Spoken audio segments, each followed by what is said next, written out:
MSW Media.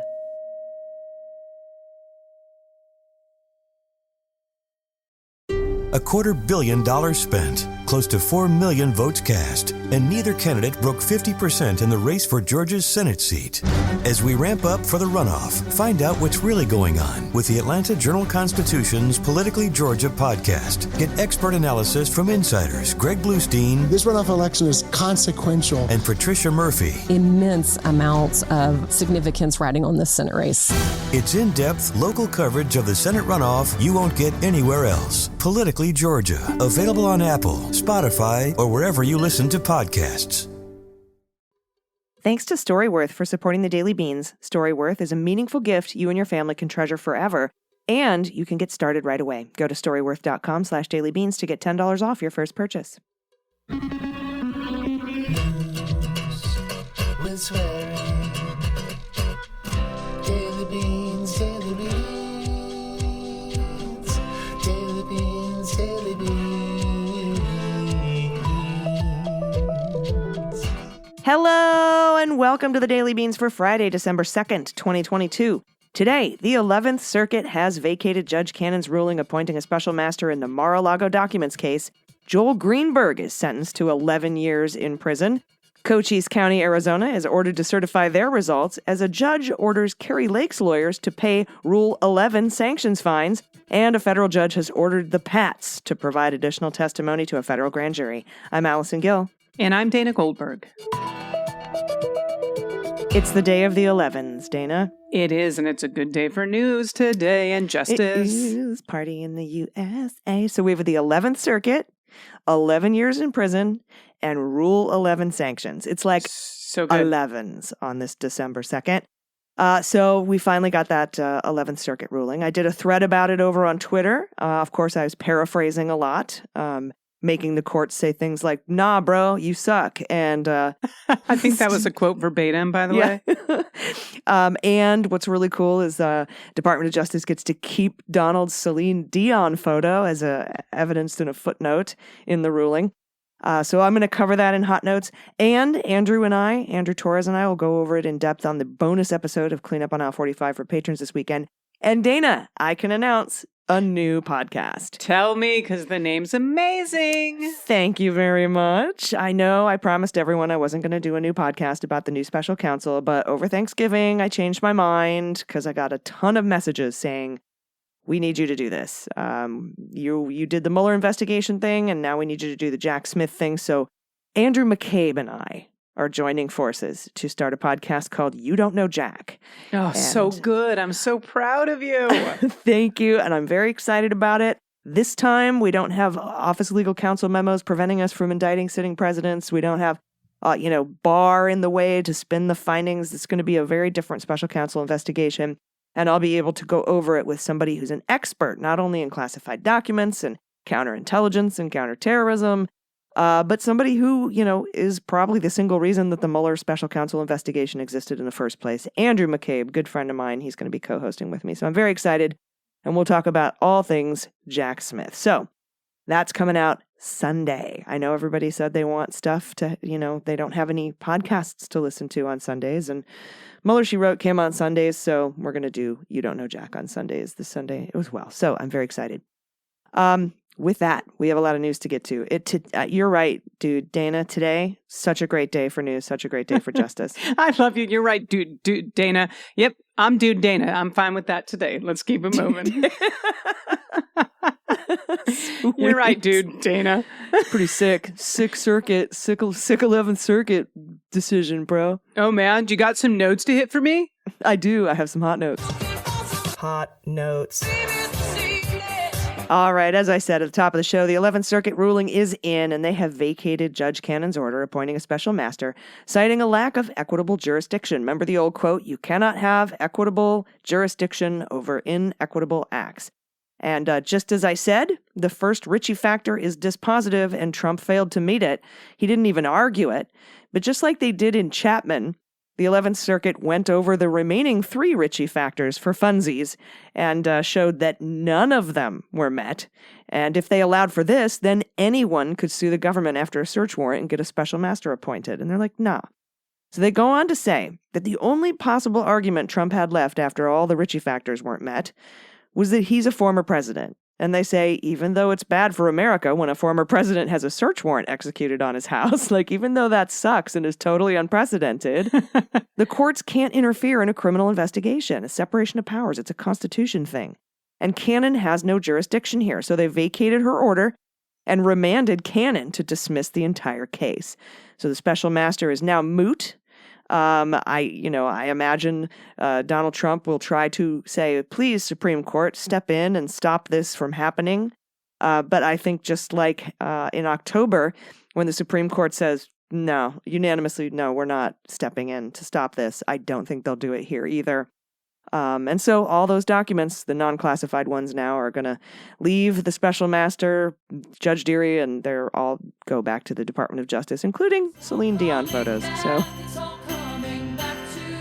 now, I don't think there's going to be too much of a delay here at all between now and when the DOJ gets their documents back to continue with their criminal investigation, which is now being overseen by Jack Smith. The documents investigation is one of the two Trump criminal investigations being overseen, and obstruction. So 3 there by Jack Smith. So it should be pretty interesting. And, we'll go over all this with Andy on Sunday on the new show. All right. Thank you so much, AG. And Joel Greenberg, convicted fraudster. You know the guy. He cooperated extensively with the Justice Department's sex trafficking probe into Matt Gaetz.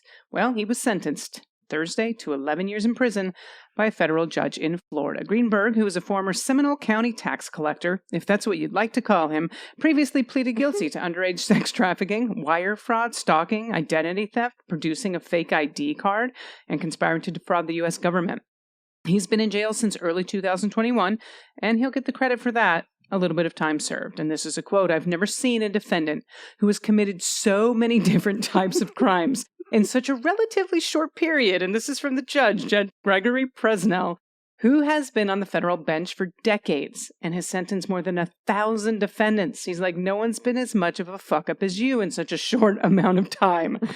Presnell did praise Greenberg's cooperation, though, against others allegedly involved in sex crimes and fraud schemes, saying the cooperation was more than I've seen in 22 years. Holy shit. The most crimey and the most cooperating. Indeed. And as part of his plea deal, Greenberg provided information into investigations about Gaetz related to the sex trafficking probe. And that's from a source familiar with the case. That's what they told CNN. Now, women who attended parties with Greenberg and Gaetz previously told CNN that they participated in sex parties near Orlando that featured local political figures, young women, Venmo payments, alcohol, and drugs. After the sentencing, Greenberg's attorney, Fritz Scheller, who said he was disappointed that the Justice Department hasn't charged anyone else as part of the sex trafficking investigation. That includes Gaetz. So you have to wonder, I'm disappointed that they haven't done anything yet. That means he thinks his client gave them enough information to charge. Now, Scheller previously said in a court that Greenberg gave investigators information about 7 or 8 other men as it pertains to its illegal sexual contact with a minor. This is a quote, "We expect the federal government to take on the hard cases and not just the easy convictions." This is from Scheller again, urging prosecutors to pursue the others.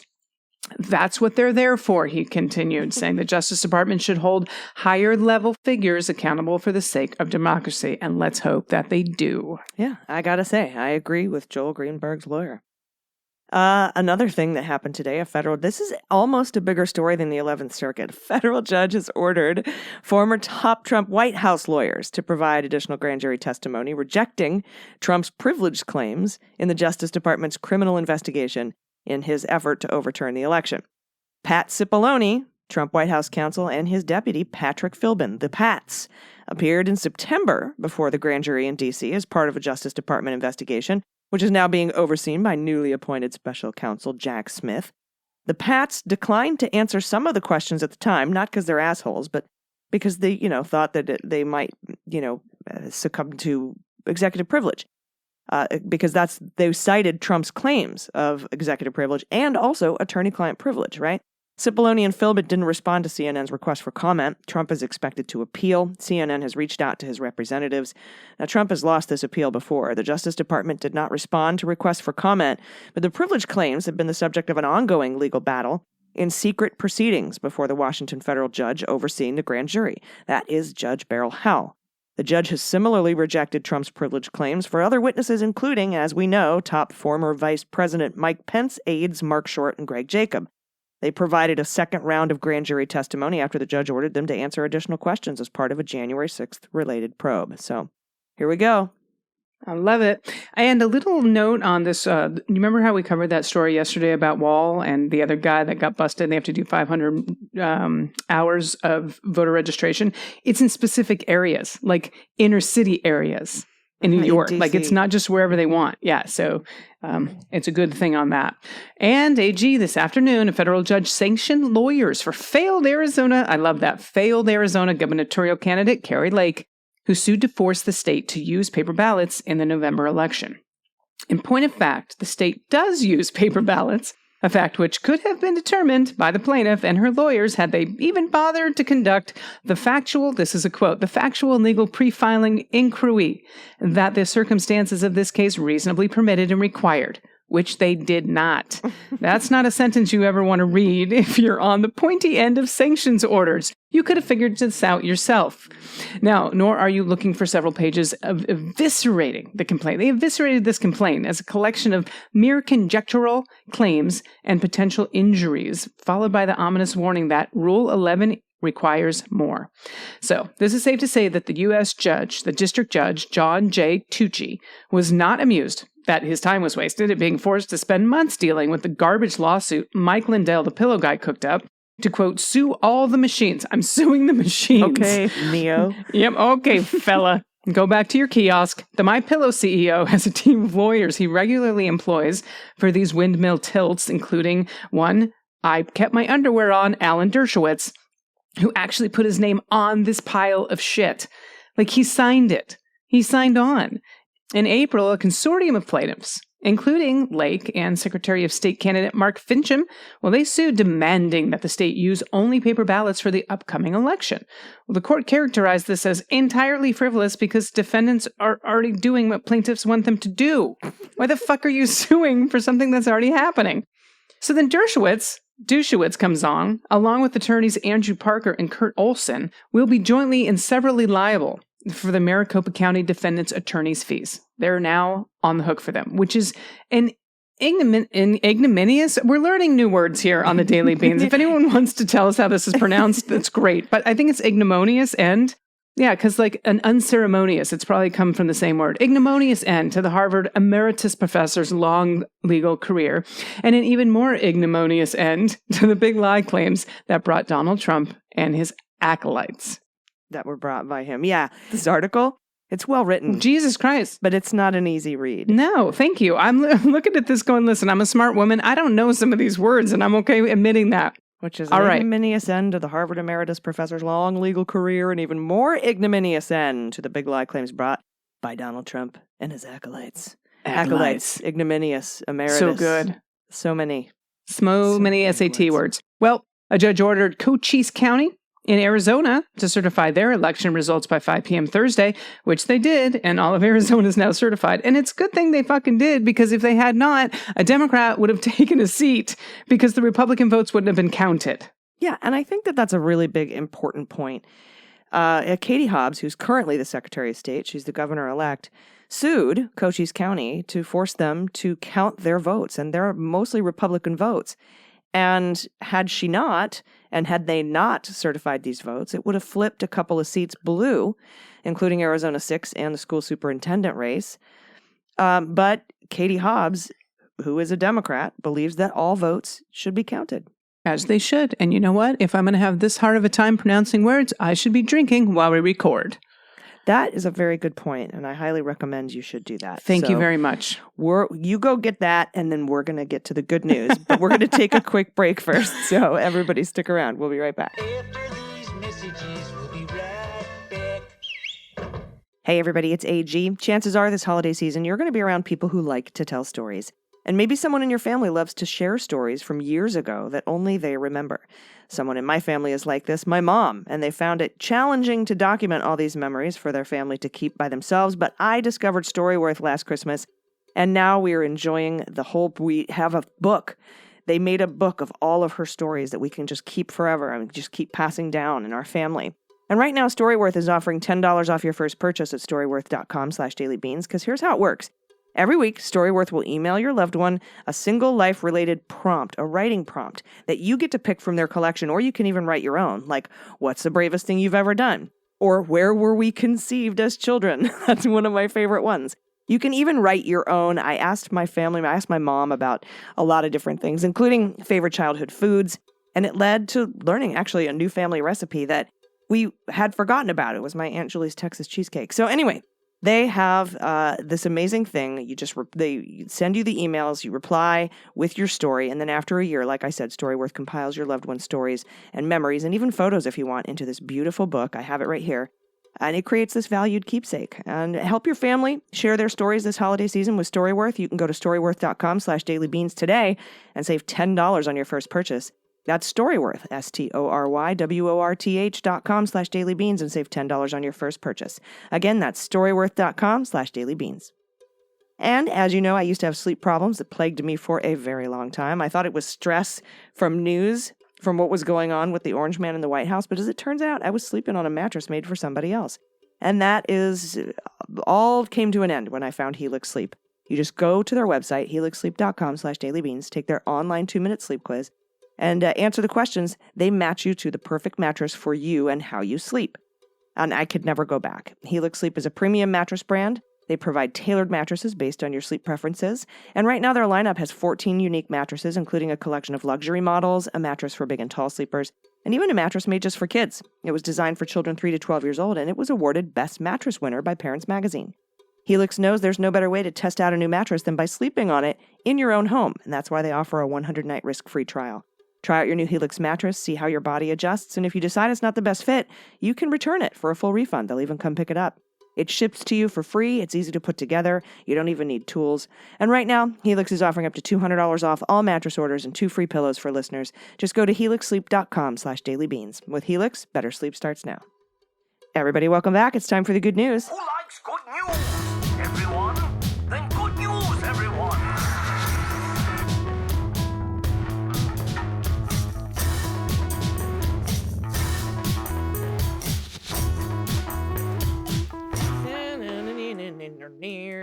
Good news, good news. And if you have any good news, confessions, corrections, you want to play What the Mutt with us, where you send in your rescue pup and we try to guess the breeds very badly, I might add.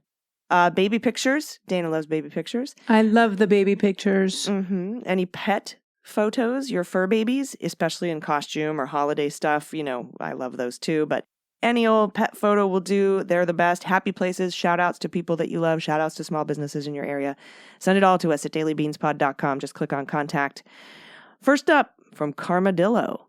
I listen to your show every morning when I'm milking my goat. Thanks for keeping me updated. And here's the goat. Oh my God, so sweet. Hi, goat. I love goats. There's definitely some chow chow in that one, and a little bit of Shetland pony. I think I see an Australian Ridgeback. I think I see Rhodesian Ridgeback because of the stripe on the back there. Yeah, definitely. Yeah, and some bad labs. Okay. What the goat? This next one's from Jackie, pronouncing her. Hello, lovely ladies. I wanted to brag on my teenagers. These 2 kids, 13 and 15, are incredible. Empathetic, smart, and sensitive kids. Parenting teenagers can be unpredictable, intense, and maddening, but these 2 have grown into amazing humans. I can't wait to see what they do as they enter adulthood, but I know it will be something amazing. The other pictures are for the 80s kids out there. My sister and I, in our Halloween costumes, we had the best time running around our neighborhood collecting candy through a hole we cut in the mouths, and we're declared winners of Halloween by all the adults we saw. The kids thought we were just jellyfish. Thanks for all you do. Look at these kids. Beautiful kids. Oh, my Look goodness. at the doggo there. Oh, my God. Yes. Yes. Oh, yep. Bring. Telephone. Radio. Zoop. Telephone. Hello. Oh my God. It's the, So good. You are the winners of all Halloween. the Sesame Street aliens. And then the people just put the candy through the hole. It's brilliant. It's absolutely brilliant. Yep. Bring. So beautiful. Thank you. Thank you so much. Excellent costume. Next up from Barb in Paradise, pronoun she and her. Sending you pics of my grand dog and grand cat. Probably all I'm getting. Oh, nudge, nudge to Barb's There was kids. a little shaming there. I know, right? Both are rescues. Can't wait for the new podcast to add to my daily lineup while drinking my coffee. And come on the 11th Circuit. We're tired of waiting. Well, Barb, we got the 11th Circuit today. And look at these babies. Look at that gorgeous cat. What is wrong with me? That coloring is really incredible. Yeah. It's like a Russian blue meets some sort of seal point, some sort of calico. Look at that next picture. The blue eyes. My God. That's beautiful, kitty. Thank you for that. Absolutely. And then a quick one from Valerie Klein. I've got your sink, Elon. And it's a cat on a sink. Hello, kitty. Hello, void kitty.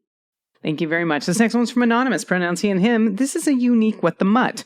I've been loyally listening since September, and you're one of my go-to podcasts daily. Love the work you all do and thoroughly enjoying the cleanup pod too. I'm so appreciative of this podcast. We have a blue-nosed pit bull, Luna, and something which is Ivy. My what the mutt is seeking your opinion. What is Ivy? She's smart as hell, super sweet, curly-ish tail, and we adopted her in 2018. Originally named Blanche from the Golden Girls, but my daughter renamed. We're told she's a pit mix. No. Thinking rat terrier mix? Well, what the mutt is Ivy? Oh, looks like a pibble and a boxer and something with a curly tail. I think that might actually be a chow chow. No, what is a curly tail? The pug? Pugs have curly tails, yeah. Oh my God, could you But imagine if so that was a do pug chow-chows. boxer pit bull mix? This poor pug. How do you even get that? Maybe hey, you know. Oh my God, beautiful dog though. So, what a good baby. Oh, so sweet. All right, take her away. All right, thank you very much. From Rob Murray. Hi, Allison and Dana, and the Daily Beans community, of course. I wanted everyone here to see my little man, Mongo, because he was the joy of our home. I say was, because after 17 years, Mongo's journey came to an end Friday. Oh, we adopted him from a senior dog rescue in St. Cloud called Gray Face Rescue and Retirement, because we strongly believe in giving older dogs happy, loving, and pampered homes in their later years. This was our third senior, and his loss has been the hardest one to take. I've been listening to the Beans for several years. It's part of my morning routine. I feel like I know you guys, and you've been invaluable in keeping me in the know and my anxiety in check. I love the show. Mongo had been by my side for every episode. He followed us everywhere we went, ran around the house like a maniac, and every night around 6, he'd start staring at me and pacing around, just waiting for his nightly dish of ice cream. God damn it, that dude loved ice cream. A few months ago, Mongo had a seizure. If you've never been present for something like that, you know how horrible it is to witness and how helpless it makes you feel. After that, he began a gradual decline. More seizures followed. With each one, his personality drifted away a little bit more. On Friday, we sort of knew the end was near. We took him to Starbucks for a pup cup, took him with us to cut down a Christmas tree, and hoped all day we could eke out a few more days with him, but by evening, his seizures were coming every 10 minutes. So we made the difficult decision to contact the vet that makes house calls for euthanasia. She got there within a half hour, and we sent Mongo off to the Rainbow Bridge as a family. Sorry, this just happened to me, so whew. Oh, honey. We even had my daughter on FaceTime throughout, and she's in law school in St. Louis. She couldn't be there in person. We were gutted, but relieved that this little man who brought nothing but joy to our home was no longer in pain. On Monday, I listened to the Beans for the first time without Mongo there. My kitchen felt extra empty. But believe it or not, listening to the Beans that day helped. You guys make a great team. Hearing your voices on a lonely morning was actually really helpful. Thank you. So raise a glass to Mongo today, or pour one out for him. He was one in a million, just like everyone else's beloved pets. We don't deserve them, but I'm so glad they're here. Oh my God, in this picture. Oh, look at this sweet baby. Thank you for sharing that, Rob. Seriously, big hug to you. Oh, that baby, that got me. My eyes are all teary. I know, me too. I have to think about all of the wonderful time we spent. And thanks, Rob, for adopting senior animals. I know. That's just like one of the best and greatest things you can do, you know? Goodness. I know. Well, Mongo's dancing on the Rainbow Bridge somewhere, celebrating the 11th Circuit and And all the other 11s. all the other 11s for Except today. except mine and AG's. Right. But thank you. Thank you so much for all these submissions. If you have anything you want to send to us, you can do it at dailybeanspod.com and click on contact. Dana, do you have any final thoughts? I sure do. If you're in Georgia and you're listening to this and have not early voted, today is your last day, December 2nd. So please, if you want to just, keep away from those lines that are all going to be Republicans on December 6th, just stay in where it's safe too, because you never know what's going on Election Day. Just go vote early, but the deadline is today. Yes, absolutely. And, take someone with you. I'll get to that actually right now. Thanks. But, that's my line, but go ahead. I just step all over your punchlines, don't I? Yeah, it's all right. That's the way it always is. That's why I don't open for you anymore, and I won't. Hey, G, do you have any final thoughts for today? Oh, look at you trying to wrap it up. You're playing the Oscar music over my final thoughts.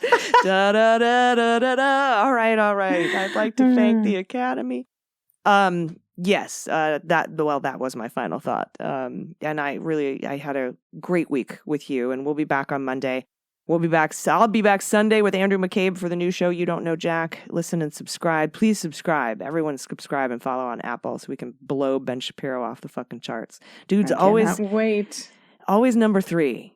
And I want to be number 3. So let's fuck his life up for a day at least by subscribing on Apple Podcasts. And if you don't have an Apple thing, then that's cool. Just listen, subscribe wherever you get your shows. And then I have a weekly wrap up this weekend for patrons of the Beans. And then we'll have the bonus cleanup episode. I really just sit around all day and do nothing. That's it. You are the hardest working person I know in the podcast world. I don't know. You just have 8 podcasts. It's cool. We'll just start another one. Yeah, let's just start another one. No bigs. Called We Do Know Jack. You will once you listen to the show. You will know Jack. You know Jack. You'll know Jack. But let's start with You Don't Know Jack. Sounds good. Dana and I will be back in your ears Monday morning with the Beans. Until then, please take care of yourselves. Take care of each other. Take care of the planet. Take care of your mental health. Vote blue over Q. Take someone with you. I've been H.E. And I've been DG. Them's the Beans.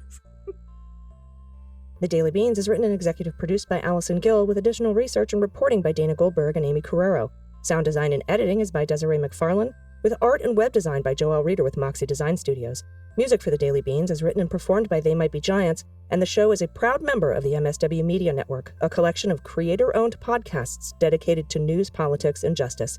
For more information, please visit mswmedia.com.